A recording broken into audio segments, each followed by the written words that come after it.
Hi, this is Michael Waits, and welcome back to InsurTech Amplified. We are joined today by Charlie Sidoti, an executive director at InnSure. You're smiling at me. Charlie, thank you so much for coming to the show. Let's give the listeners a little bit of your background before we jump into the main part of this thing for context, yeah? Sure. Thank you very much. Great to be here. Really appreciate it. Just quickly, my background, I spent 20 plus years in the insurance industry with large property casualty insurers. I started as an underwriter. I worked through engineering roles most of my career.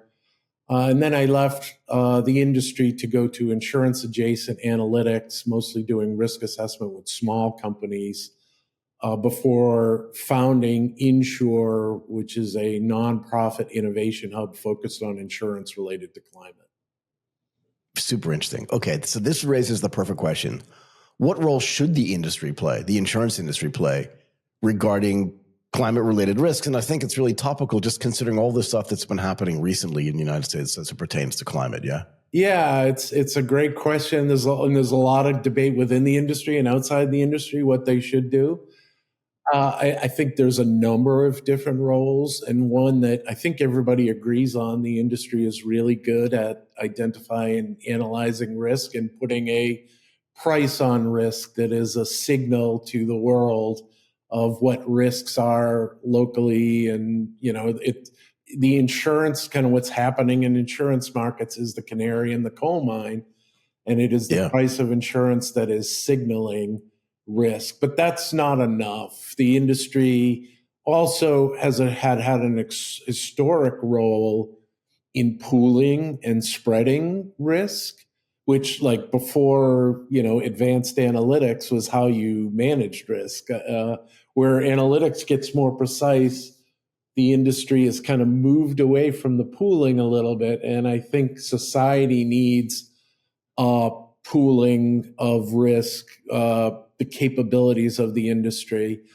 And then the third area, and there's probably like a dozen other areas, but the third other big area, the industry is a huge store of capital in the world. I mean, they have a lot of capital, trillions of dollars worth of capital, and that is needed to back kind of claims, and the industry needs to be solvent. So I'm not saying give the money away or insure things recklessly. But there's opportunities to use that capital and invest that capital in things that drive resilience, that affect the risk curve, the kind of relative risk, and I think there's more opportunities. So those are kind of three big roles: pricing risk, pooling risk, and driving resilience investments. Can we go through this in reverse, if you don't mind? Can you talk a little bit more about investing in resilience? And can you also talk about what is already being done with this big pool of capital that insurers have? Because I think a lot of people that look at the insurance industry see a business where, and these are outsiders for sure, right? That see, I'm paying claims, I'm paying premiums, the people that I know are paying premiums. And the only thing that happens with that money is it kind of waits around for somebody to make a claim. And then out of those premiums, those claims get paid. But that's not true at all, right? No, that's not true. I guess there is some truth to it. They have massive reserves of capital, but then they have these massive liabilities that do happen. Like you saw them in the last 3 weeks, a lot of money kind of went out the door. But also a lot of money didn't go out the door because they've kind of engineered kind of what they insure to not include some of those things. So we can talk about that later. But, the capital is there, and the capital is not like venture capital where they're putting it in really high risk, new startups. They are putting it in treasuries but they are putting it into municipal bonds, and they are putting it into corporate bonds, but also into stock funds and mutual funds. Funds and mutual funds. Big portfolios, That's the most risky part. But the other stuff, if you really think about municipal bonds and corporate bonds, and those things are used for projects often. Like, hey, we're doing a large-scale solar array, and we want to borrow some money, and the insurance industry is lending money to build a solar array or a resilience project to finance the like stormwater improvements the city of XYZ. So those are things where the people who manage the asset sides of these insurance companies are kind of disconnected from the catastrophe kind of liability risk management sides of the companies.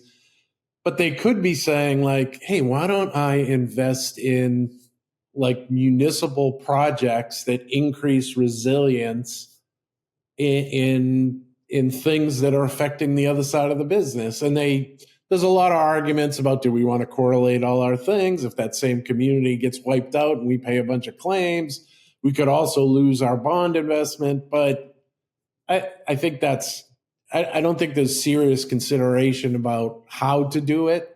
Like those are how to do it questions, not whether to do it. They should agree that like we should invest in there being a safer world because that's the core, mission of the insurance industry.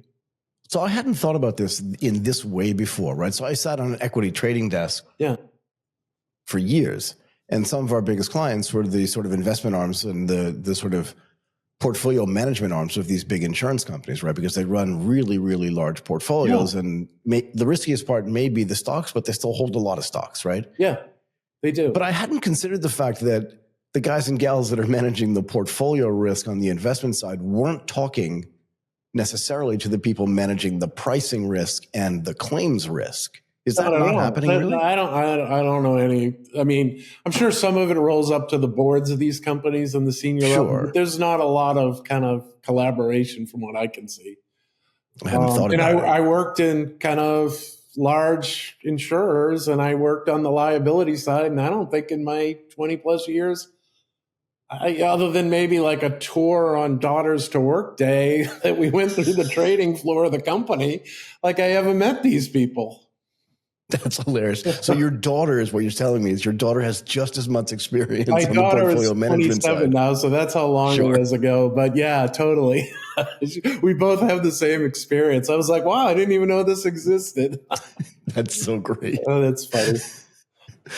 Oh my God. Is she in the insurance industry as well? No, she's not. She's a researcher at Pew, the research organization. Interesting. My daughter's 23. That's a conversation for another time. So tell me this. How did you go from working in these large P&C insurers, moving into analytics? I guess at some point you were like, I don't want to do underwriting. I don't want to do this thing anymore. Moving to analytics, which is super interesting. And then saying, I need to solve a problem through InnSure. So I've been looking at this problem maybe for 20 something years. Why? Like, what is the thing you're trying to solve with InnSure?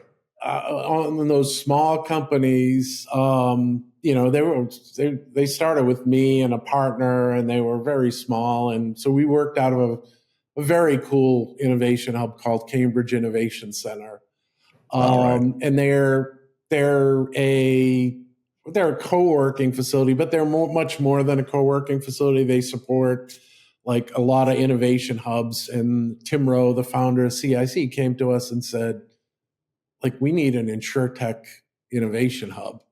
And interesting. And they have a large physical footprint around the globe. And we were the newest kind of InsurTech innovation hub. And we're like, oh, we're going to have all this, we have this benefit of this physical footprint that nobody has.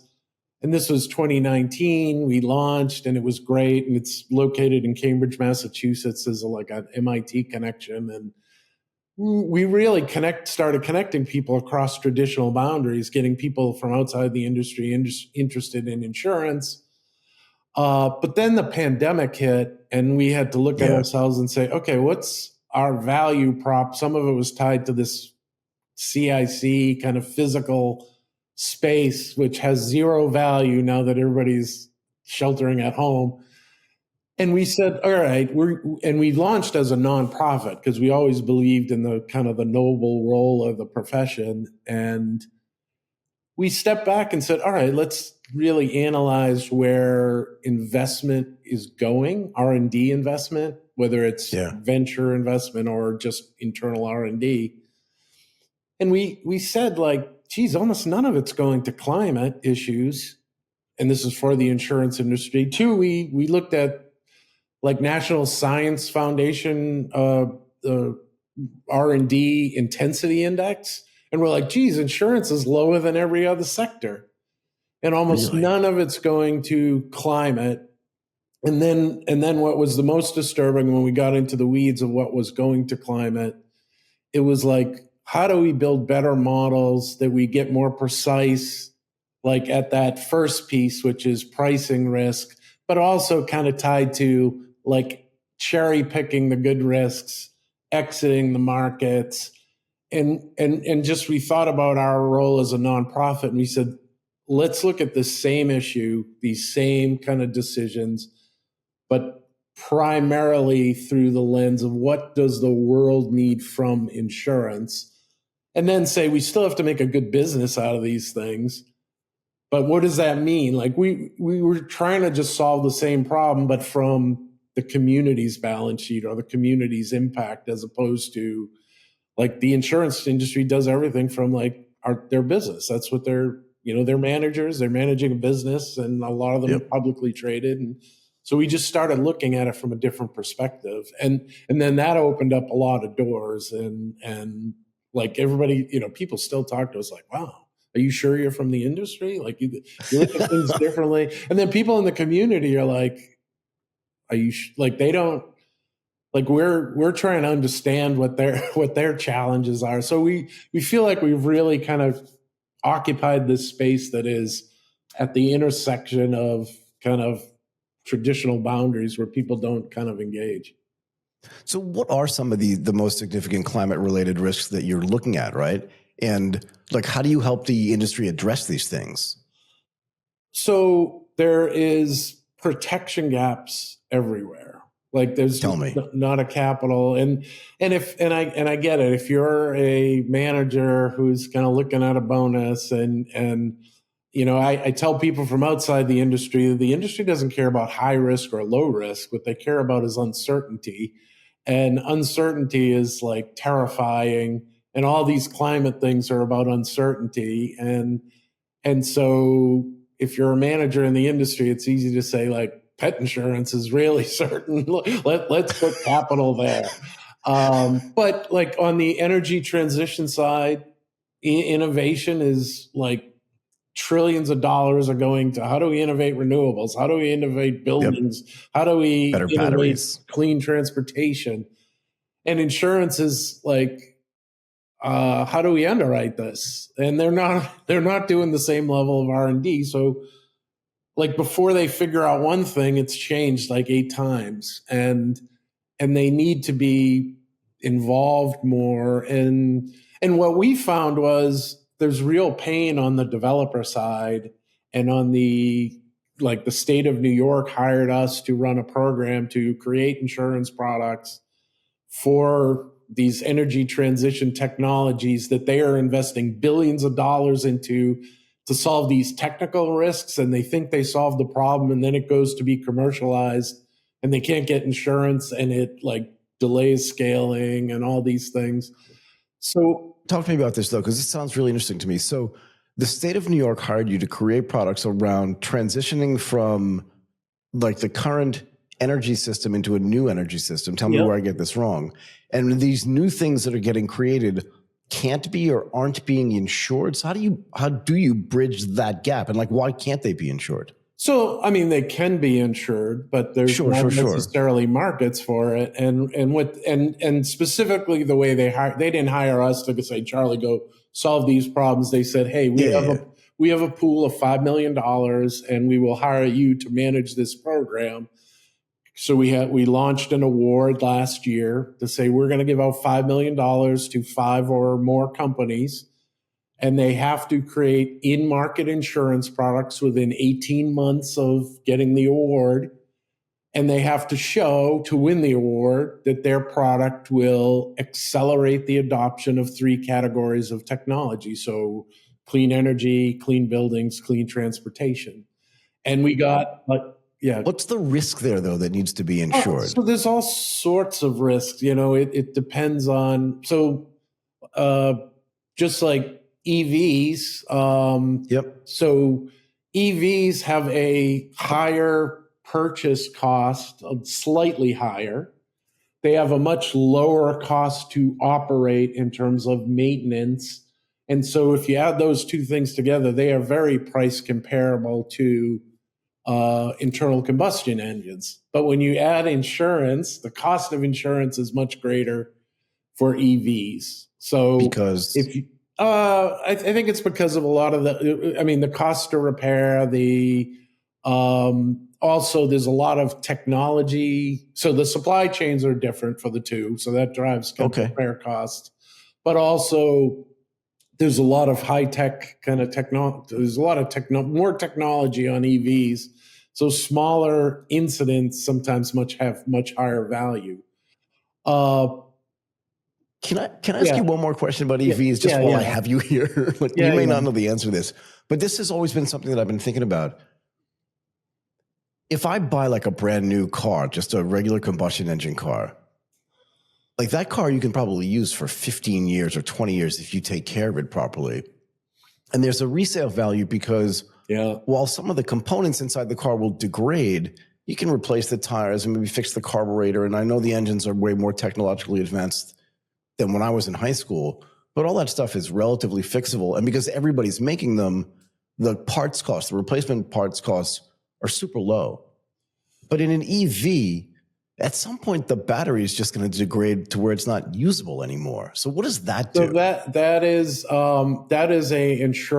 a challenge that we are trying to solve. Is like, it's not only just a challenge for like you said, it can be recycled and all that stuff. And batteries can be there. The Department of Energy is working on how do you recycle all these batteries, whether they're EVs or in the grid. But like to finance, especially larger, like battery kind of driven things like trucks and in the grid, the residual value at the end of some time period, again, it's not that it's lower or higher, it's the uncertainty around it. And insurance can provide a role to say, hey, we will, because we understand kind of analytics and risk. And if we can understand what that curve looks like on residual value for a battery, we can then create a product that, whether it's a warranty or a performance guarantee or some sort of insurance product, that will guarantee the residual value, which then will unlock like debt financing so people can borrow money. Because at the end of the day, it's the lender or the person that purchases it. And if they're having to borrow money, people don't want to hear that there's like a really high uncertainty around residual value. So that is a perfect example of how can insurance create a new product that unlocks kind of the adoption of technology. And those are the kind of things we're working on. So there's more here. Sorry. I feel bad for you because you just unlocked all these questions for me. So 5 or 6 years ago, we spent a lot of time talking about like the coming autonomous vehicles. Like they were just going to come in 3 to 5 years. Singapore was going to be all autonomous, and like none of this happened, and it was way too ambitious, right? And I know that last week or week before, Tesla was demoing their robo-taxi. That's interesting. But again, I don't think that there's going to be wide acceptance of this for a while still. But having said that, how does the existence or the coming of autonomous vehicles impact the way those vehicles are insured? And do you think as well about who actually is liable if you're not driving it? The liability is a whole nother thing. Like it changes it from like the individual driver to more of like the company that made it, a D&O kind of thing, or like a professional liability thing that, and you could also have like catastrophe losses that are, somebody hacked into 500 vehicles all at once or something crazy and just smash them into things. Conceptually anyway. But I think to the earlier question about the autonomous vehicle trajectory, I think people were kind of mentally going towards like, I'm going to go from driving my car to just being chauffeured around. But I Right. think what you're seeing, and I know there's a company that's working on kind of some of the LiDAR stuff that is used for the autonomous vehicle. How can you embed insurance? And this is one of the companies that was a finalist in our competition, Luminar. They are saying, how do we embed insurance in our technology and capture the value of not necessarily full autonomous, but like kind of evolution of integration into safety systems that are Interesting. kind of being part of the vehicle, and they brake for you, they do the emergency brake, maybe they swear, don't quote me on exactly how they work, but this like pre-autonomous engagement of the technology, specifically from a like bend the cost curve, bend the frequency curve of incidents. And that is a pathway to driving down insurance, potentially. A lot Interesting. of things need to be proven out, but it's not Yeah. a flip switch like, hey, we're all getting driven around. I think some people are Yeah. going for that, but I think what you'll see is like, hey, I got 400 features on my new car that maybe prevented an accident. So I took this left turn into autonomous vehicles Yeah, and no, to that's car fine. insurance and stuff like I that. love this. No, it's my fault. But let's get back to climate a little bit, if you don't mind, right? Yeah. There's a whole infrastructure of sort of climate related businesses that kind of have nothing to do with insurance, but are insurance adjacent. Yeah. Do you work together with them as well? And how does that work? Do you know what I mean? We are like, and this is a more on the catastrophe side, the things like Helene, and we are really trying to lean into there's a lot of industries, like you said, a lot of startups, a lot of innovation going on that affect resilience. And it could be local, kind of hyper local, like a building or a neighborhood, that bend the cost curve. We work with, so one of the other innovation hubs that is kind of started out at Cambridge Innovation Center, like I described earlier, is this organization called See Ahead, SEA, See Ahead. And they do blue tech. And like everything they do, when you see their startups, it's like they're doing some weird ocean stuff that I know nothing about. But then they say, it dampens the storm surge, or it like provides some often resilience benefit. And our belief is the insurance industry, the way we do catastrophe modeling, the industry is really good at like the hazard. So they have all sorts of data on the hurricane. They'll have all sorts of data on the assets being insured. So like the slope of the roof, where exactly it is, the construction. And those are the primary drivers of kind of the modeling. So when risk increases, because the average rainfall in the Northeast United States goes up from whatever it is, up 60% because of climate change, that is captured and it ratchets up risk and the models and insurance costs and everything that goes with that. But what is not captured is usually these cascading kind of impacts, like how healthy is the shoreline, like a half mile from you. Yeah. Like those things are not captured. And it's those like innovators in the See Ahead community that are like innovating around all these things. And they often work with communities who come up with like, oh, this is going to reduce the risk by, $100 million over this huge geography over 20 years. And the insurance industry just looks at that and says, well, I don't insure the whole area, and I only insure for 1 year, and I just do this one building. So I don't care what that number is. So we're trying to say, how do you just translate and capture the value of things that maybe aren't perfectly quantified, but that are clearly reducing risk? So how do you differentiate the ones that are reducing risk? But how do you capture them now in the insurance markets because that will, just like we're trying to accelerate the adoption of clean tech to decarbonize the world, we're Right. trying to accelerate the adoption of resilience features and methods. And a lot of them are innovative and a lot of them are hyper local. And, Yeah. and the industry doesn't have the wherewithal or the attention to say, I'm going to go look at seagrass restoration in a small part of Boston and then file rates that capture that. But that's what we need to do. And then we need to kind of figure out hey, is seagrass restoration the same everywhere or is it different? Right. And how can we scale these kind of interventions? Let me share a personal story with you. I don't know if I told you this, but I grew up partially in Nantasket Beach. Oh, I love Nantasket Beach. You do now. I spent some time. I've gone clam digging there since I was 8. Really? Where? Nantasket Beach. Where were you living then? I grew up in Quincy, Massachusetts. Oh, okay. Yeah. That's weird. Okay, so you know this then. In 1973, I think it was, there was massive flooding in Hull. Massive. Yeah. And I remember because no one had flood insurance. Yeah. And it's the same today, sadly. Sadly. But I don't think there's been as big a flood since then, which is 50 years ago. But my point is that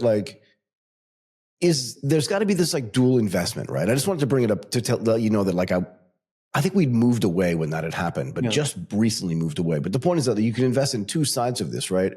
One is on the insurance side saying, if there is a catastrophe, it needs to be insured.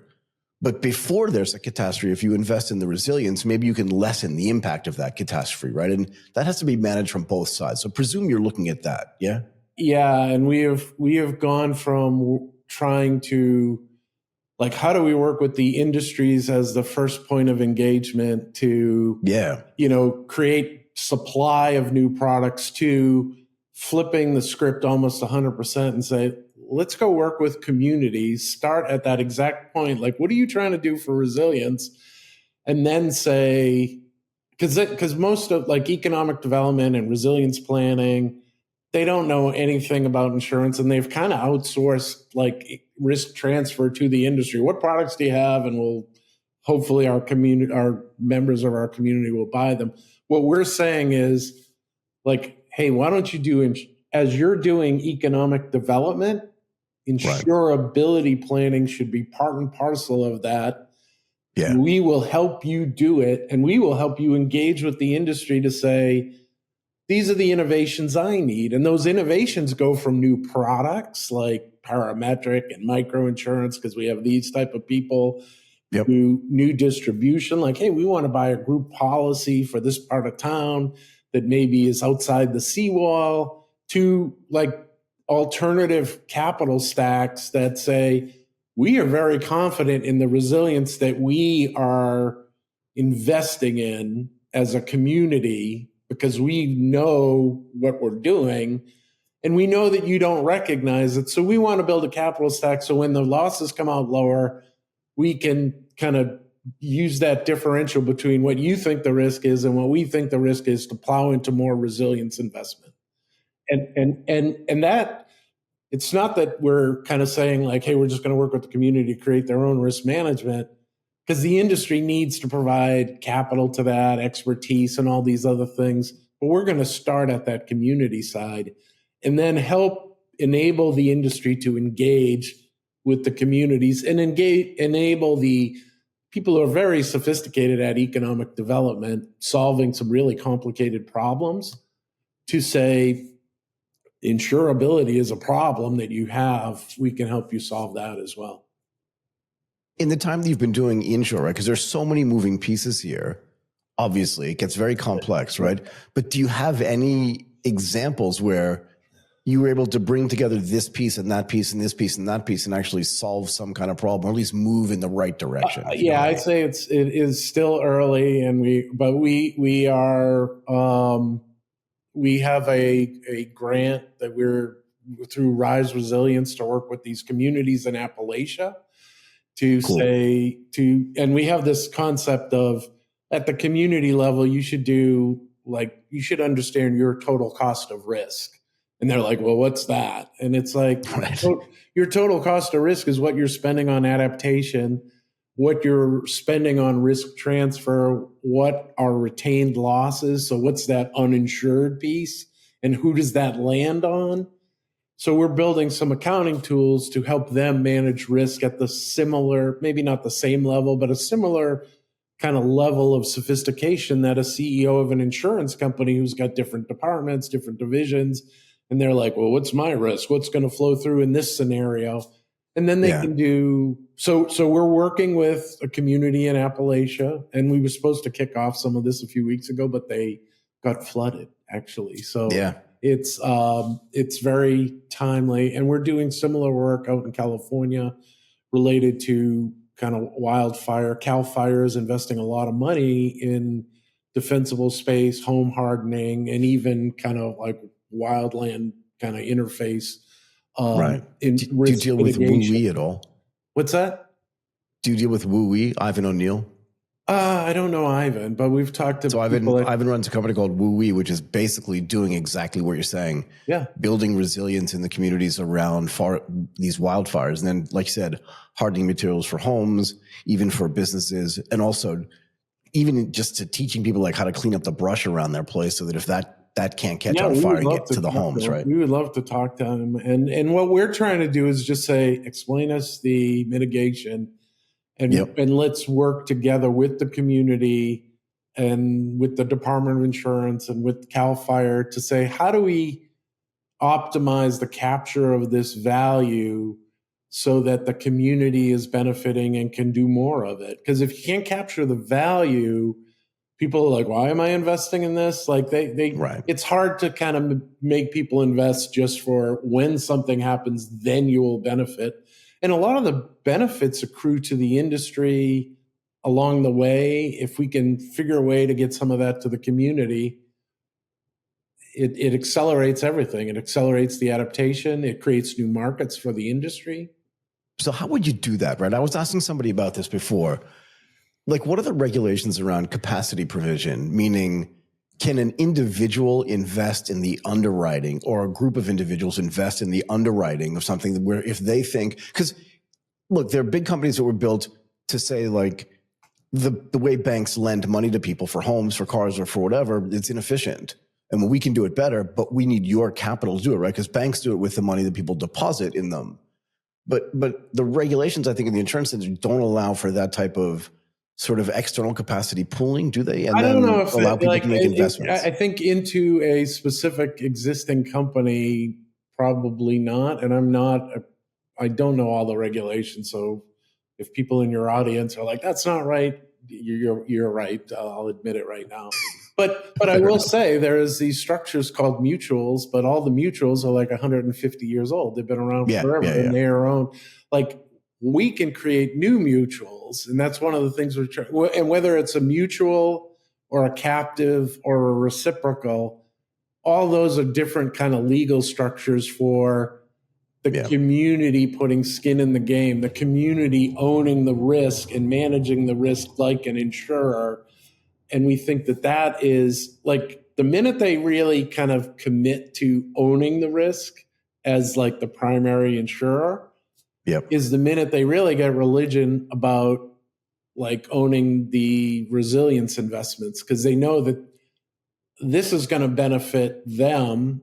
And I think there's a lot of like in the current model where you have large insurance companies and large federal programs like NFIP that provide the insurance, that, you know, when people say like you should pay extra for a fortified roof, whether it's right or wrong, the belief is like, well, that's going to save you because you provide the insurance. Like, you're asking me to invest for benefits that accrue to somebody else. So we're trying to say, no, we're trying to align these incentives so the people doing the resilience get the benefit.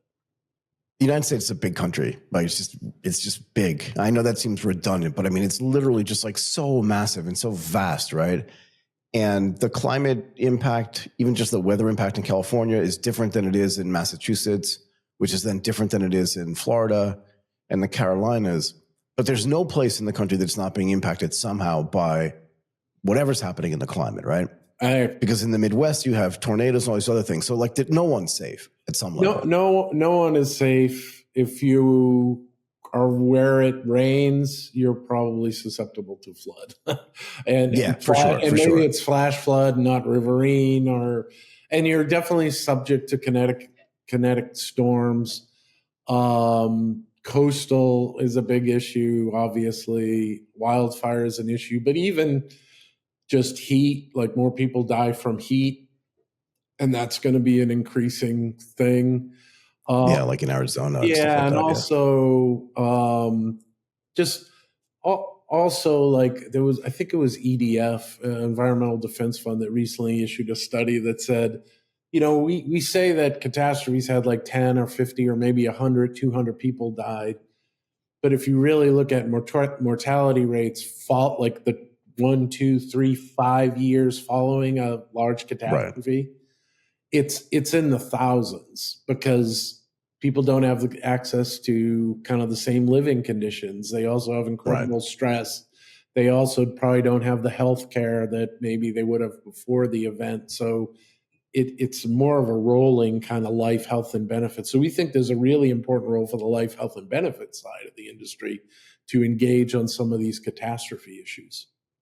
I feel like this is an unsolvable problem, but not in a bad way. Yeah. In the way that like there's just going to be these developing solutions that are always going to have to change and iterate to sort of attack whatever new comes along. But as long as the infrastructure is put in place to understand them and then get the right, what's the right word?